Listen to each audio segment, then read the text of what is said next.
ZASLOW Show 2.0 are brought to us by our official beer of choice on ZASLOW Show 2.0 is always Johnny Cuba, European roots of the Caribbean soul, a German lager in a can.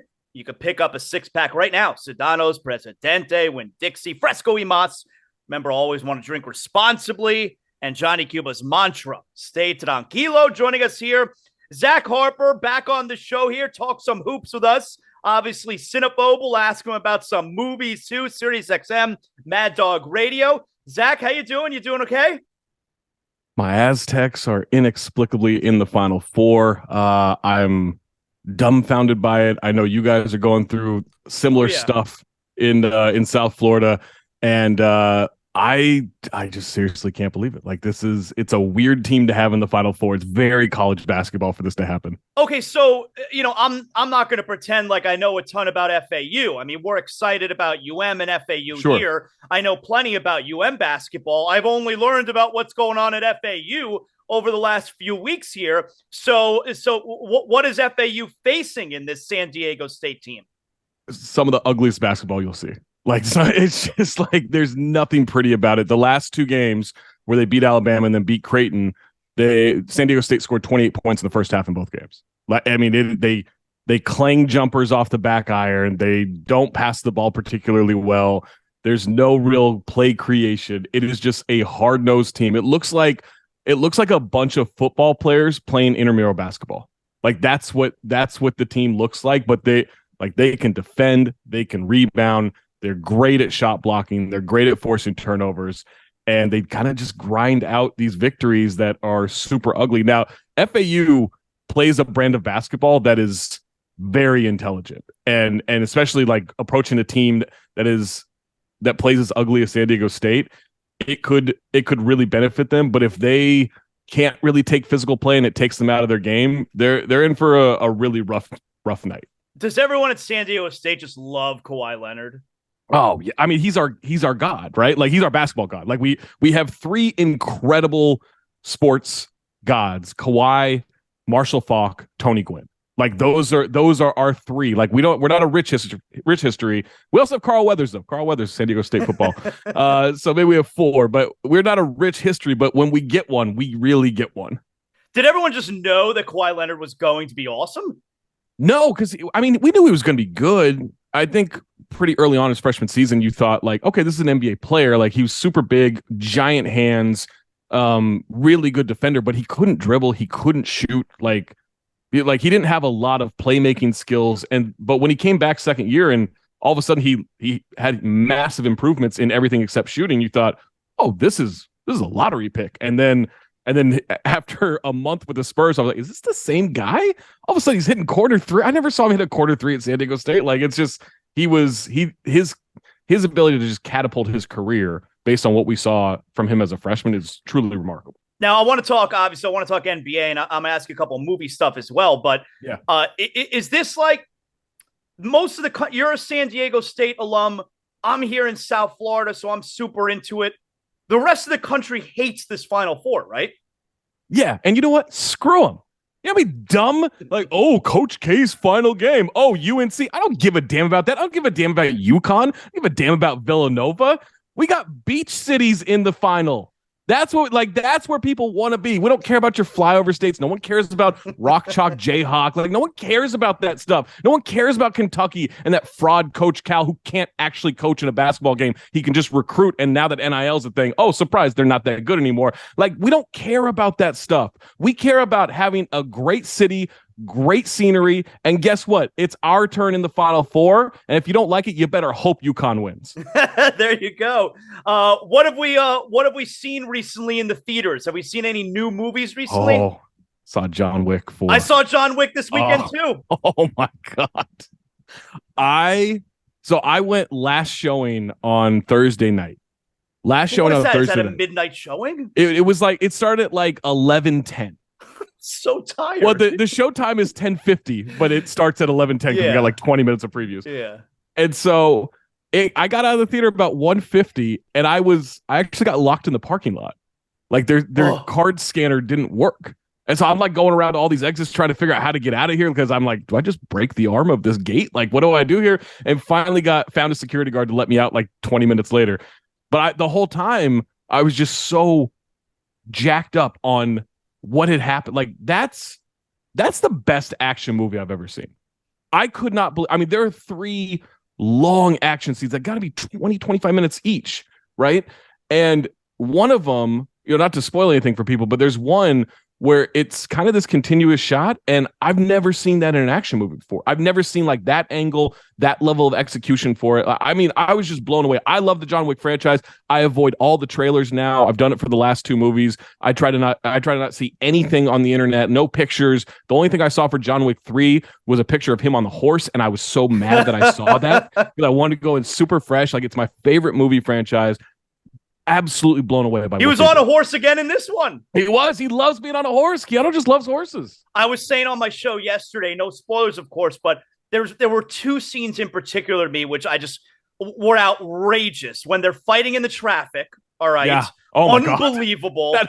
There's so much going on in that scene. Yep. Unbelievable. And of course, where he's trying to get up the steps to get to the church. I mean, oh my God. Incredible drama, that scene. Amazing. And yeah, I think it's the greatest action. What's it called if it's not a trilogy? What's 4 movies? Quadrilogy? I think it's a quadrilogy. Well, it's the greatest that in action history in movies. It was outstanding. It was so good. We loved it, man. We loved it. Really cool. What have you reviewed recently? Because obviously John Wick is not going to be on Cinephobe. No, it's not going to be on Cinephobe. The latest Cinephobe we have is Event Horizon. I don't know if you remember that Sam Neill, Lawrence Fishburne movie. That's funny because I saw you preview that you're going to talk about it, and I've never seen it. So now I put it in my queue on Prime. It's a weird movie, man. Like, it's a super weird movie. But so that one just coming out this Thursday. Encino Man. We did Encino Man. So it's a big turn from Event Horizon, which is kind of this weird sci-fi horror movie, to a Pauly Shore movie. It's definitely a different turn, but Encino Man comes out on Thursday.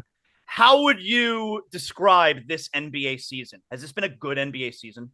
It's been a good NBA season. Like, I think for me, I would just say chaotic, which I think is it's kind of the design of the play-in tournament, right? Like, there's so much tanking, and there's still tanking going on. Like, we can't pretend there's not, but it's fewer teams tanking because the play-in tournament just forces you to be more competitive. Like, oh, you're only 3 games out of the 10.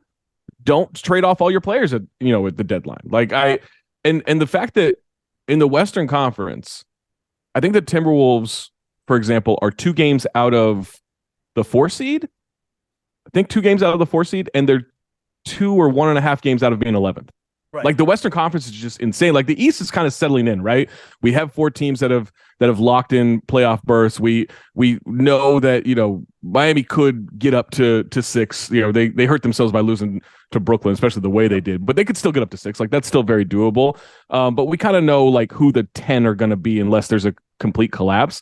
Everything in the West is absolute chaos. How many teams can win the West? That's a great question. I would say probably 6. I would like Denver, crazy, Phoenix, Golden State. Although Golden State's playing awful basketball. Like, they really do. I think they have it in them, but it's hard to flip that switch. Like, they really have to get their act together, especially on the road. I would say the Clippers, if Paul George comes back, and I think he'll come back, by the halfway through the first round, if not sooner. I think Memphis could. And then that's 5. No, that's it. 5. Yeah, I'll go 5. I don't think Sacramento can. I'm not buying the Lakers. Like, I know that LeBron's back and they played great without it. That team's not good enough to win the West. The Heat had a terrible weekend. They really blew it. They had a chance. If they beat the Nets this weekend, they really had a chance to challenge for 5th because they'd have been 1 back in New York, who they play on Wednesday. And now I certainly don't feel good about that game anyway. So really a terrible weekend for the Heat. But if the Heat, one way or the other, it looks like it's going to be Boston or Philadelphia that they face in the first round. Do you give them a shot against either one of those teams? I don't think they could beat Boston. I think Boston has figured out their offense, their ball move. Well, I mean, it regressed a little bit during the season, but I do think they're kind of back to their offensive ways of there's a lot of ball movement. There's a lot of player movement.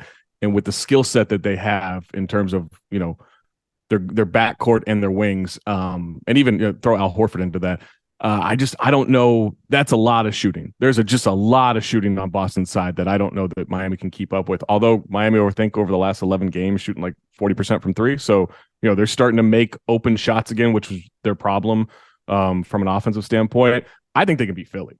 I like Philly's in that you got to prove it to us mode. Yep. We've never seen a dominant run from Joel Embiid. The best series he's ever had numbers wise was also the series they lost to the Hawks. He hasn't brought it. It's been an illness. It's been an injury. He broke his face, like whatever. We know James Harden's history in the playoffs. We know Doc Rivers' history in the playoffs outside of 2008.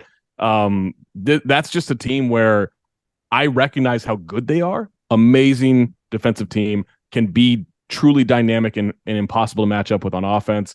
But that's a team where they have so many components that just cancel each other out and shoot themselves in the foot constantly that no, they got to prove it before I believe they can knock off someone like Miami. Yeah, I agree. When the Mavericks made the Kyrie Irving trade, I asked Israel Gutierrez if before anyone played a game in a new uniform, I asked, are the Mavericks a good franchise? And now, based on what we've seen after the Kyrie Irving trade, and even just the willingness to make the Kyrie Irving trade, I'm going to ask you, are the Mavericks a good franchise? No. I think they have been before, but not currently. Even get back to a few years ago where they had that scandal on the business side of it, right? It wasn't, or as far as we know, it wasn't the basketball side, but on the business side of it, that's a toxic work environment. I know we can throw that around and people are, oh, whatever. Like, that was really bad. That was really, really bad. And they kind of skated on it. Like, the league should have come down way harder on them than they did. And then you go to host Dirk Nowitzki. Look, they have one of the already Luka's one of the all-time talents. He's unbelievable. He's so good. He whines a lot, but whatever. Lots of players whine a lot, right? Their inability to put players around their stars outside of what happened in 2011, which maybe is a little fluky, right? But still, whatever. They won and they had a really good team. But their inability to go get guys and make good decisions and keep coaches with plenty of like options for the rotation, right? Like Rick Carlisle was duct taping together rotations for that team the last few years, and now Jason Kidd, who knows what he's doing. To have the unrest that they just had in the front office, like, this is a team that is bordering on becoming a perennial disaster and alienating their best player and the second best player in franchise history already. Like, they got to get it together. I get why they traded for Kyrie. They struggle in free agency and they're trying to make a big swing and go get a guy, and that was the way to do it. If he walks this summer, what did you do it for? To probably miss the playoffs now? Like, they don't have tiebreakers against a lot of those guys in front of them. Like, they're in big trouble, and you have to give him the 4-year max to salvage the trade and try to build for next year. And then any part of you think that he's not going to, like, he didn't want to go to Dallas. Any part of you think he's not going to just like request a trade in 6 months after he gets that contract? Like, of course he is. Right. They let Jalen Brunson and Steve Nash walk for nothing. Yeah, I think the Brunson thing, they should have had more foresight on, but once the extent, and I don't know, like, you couldn't give him a $100 million extension at the time. He ended up proving that that's right, but I don't know. Like, I think they were in kind of a hard place there with that. Like, and once we got to like halfway through the season, like, he was going to the Knicks. Like, he just, like, he loves the Knicks growing up. His dad works there. Like, he wanted to be the point guard for the Knicks. I don't think there's anything you can do about that outside of maybe overpaying him. Maybe that would have fixed it. And maybe they should have done that. You know what? Maybe, like, he's justifying a $100 million contract. Could he have justified $120 million? Maybe. I don't know. He's really good. The Steve Nash thing, like, they were just like, well, medicine can't help him. He's got a bad back. We'll never improve in medicine. We've never improved in medicine, even though we used to give dental patients cocaine to numb things. Like, we just, like, medicine will never progress. Like, that one was stupid. Like, I can understand the Brunson one. The Steve Nash one was just stupid. What did you make of LeBron? LeBron returns over the weekend. This guy. All right, this guy. LeBron returns 2 days after, 3 days maybe after getting mad at multiple NBA reporters, like legit top NBA guys, saying that the Lakers are hopeful he's going to make his return before the end of the season. There was an evaluation, blah, blah, blah. He gets mad only to return right after and prove all of those, not negative reports correct, right, all of those seemingly positive reports correct. What's going on there? Well, to be fair, he had to go out there and lie about, like, this is the fastest anyone's ever recovered from this. And they told me I need surgery, but I went and saw, let's just call him the second best foot doctor because he says it's right. LeBron James of feet. Like, everyone's made that joke. Yeah. I'm like, why wouldn't you go to the best one? But whatever. Second best is still really good. Still, I'm sure it's a great doctor. And like he has to come out there and then it's like, well, you're gonna have surgery in the offseason. Then he goes, I don't talk to you guys in the offseason. It's like, yeah, unless you need us to like pump up your shitty Space Jam movie, then you need us to come out, then you need to talk to us. I don't know, man. It's like part of me thinks like he needed to get back on the court to. It's not an easy thing to fit him in. This isn't like plugging and playing Kevin Durant in Phoenix. Like LeBron, as you know, like he is an ecosystem on the court. We saw that in the return against the Bulls. Like Anthony Davis got 8 shots. 8 shots. Like granted, he was in foul trouble, but he also played 36 minutes. Like he took 8 shots in that game. LeBron completely changes the way that they've been playing without him. I did not see them going, what was it, like 6-3 or whatever it was, 7-4, whatever it was, what they were without him. I didn't see that coming. Like totally honest. Like I thought they were done, and they have played an incredible brand of basketball without him. But now that he's back, Austin Reeves, D'Angelo Russell, all these guys have to adjust. Anthony Davis, all of them have to adjust and go away from what was so good. Now you can do that and maybe be even better because it's LeBron James, but that might take a couple of games. And I don't know if they have a couple of games. I mean, lucky for them, Dallas is pooping themselves nightly now, right? Like Dallas can't even beat Charlotte. So maybe like that will save them, but the Lakers don't have a lot of wiggle room. Do you have an NBA MVP vote? I do. Yeah. Okay. Have you decided what you're doing with it yet? No, I haven't. I know where I'm leaning. I'm still leaning Giannis. I think he's had the most impressive season, especially considering what they were able to do. Like Chris Middleton, again, I think people forget Chris Middleton's really good. He's played 29 games. Like, that's it. And they are the best team in basketball. Best record in basketball. Giannis has been unbelievable. But, I mean, Jokic just beat him. Jokic is having a historic season. Embiid and Jokic are battling it out on Monday, and Embiid dropped 47 on Jokic the last time they played, and Embiid has been MVP worthy. Like, it's definitely between those three. That's not breaking any news there. Tatum kind of fell off, and I think he was in that race for a while, but he fell off. But I change probably hourly what I think I'm going to do with that vote. If you're going Giannis 1, then your second place vote is maybe the really important one. So do you know who you would go for second place then? Oh, that's tough. That's really tough. That's really what it boils down to then on your ballot. Maybe Embiid.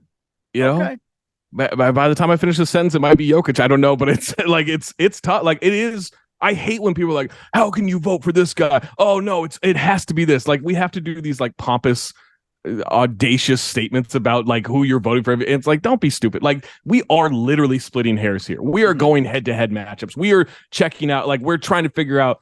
What does individual defensive rating mean? By the way, it means nothing. Like, quit using that, people. It means absolutely nothing. But like, we're trying to do that, right? Like, I do think this is the closest race we've had. I mean, definitely since Westbrook, Harden, Kawhi, and it's even closer than that. Is that the most worthless NBA stat out there? Oh man, there's a lot. I know it's still screen assists. Screen assists is the stupidest stat we've ever tracked. The reason I know this is because only one franchise has ever truly used it, and it's Utah Jazz trying to justify giving $200 million to Rudy Gobert. Like, oh, but a screen assist. It's like, yeah, but I can't throw him the ball and expect him to catch it. Like it's great. He sets good screens. Like, that's not my priority here. It helps, but it's not my priority. I need someone who can catch a basketball. And so screen assist is still the dumbest one, but individual defensive rating, it doesn't mean anything.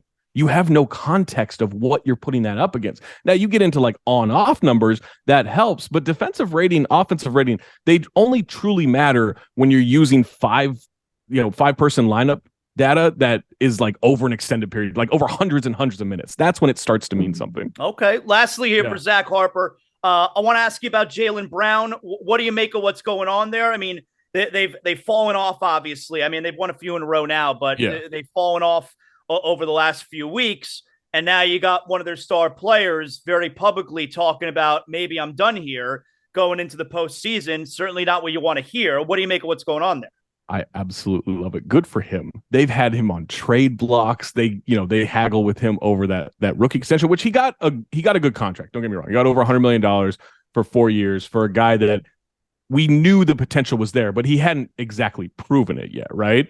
But at the same time, like he's like, okay, like you guys dangled me out there. You guys have not fully invested in me. Yeah, maybe I'll leave. Oh, we've got an important chance to get back to the NBA Finals, maybe win a title, which is so important to this franchise, even though it's done it once in the last 30 plus years. Yeah, okay, we could do that. Maybe I'll leave. Maybe I don't want to be here. Maybe I need to know where I need to go, where I'm needed. Like that is brilliant timing by him. It is expert trolling, and it doesn't change. Like his play on the court has been excellent lately, so it hasn't affected his play. Like as they've got a little bit of pressure, maybe some of that shine is off of Joe Mazzulla. As people are like, what's he doing with these rotations? Why are they getting worse right now? He's out there going, I don't know, maybe I'll leave. And I think that is such good negotiating. Go supermax him. Like that's what the Celtics have to do. It's why I mean, look, I was biased because it's the Heat, but the Ray Allen stuff, they actually traded Ray Allen. They called Ray and said, we have a deal. You're going to Memphis. And then, whoever it was reneged and the whole thing fell apart. Like they actually traded Ray, and they were mad that he then left.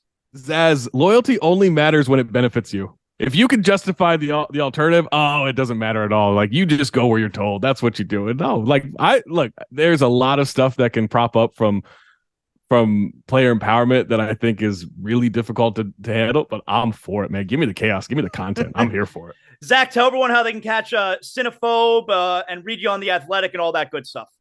Cinephobe, it is wherever you get podcasts. Just search Cinephobe on whatever podcast app. It's part of the Meadowlark Media Podcast Network, which, by the way, loves FAU, loves Miami, has someone with one of the best podcasts on their network, a San Diego State person. No call, no scheduling for Trash Talk this week. Wow. Cowards. Wow. You can find a real fan that's got some pride and that's got some balls at Talk Hoops across social media. Not those cowards there. Please don't stop our podcast. Wow. Yeah, cowards, I say. Excellent job, Zach. Thank you, man. Thanks, Zaz. Appreciate it.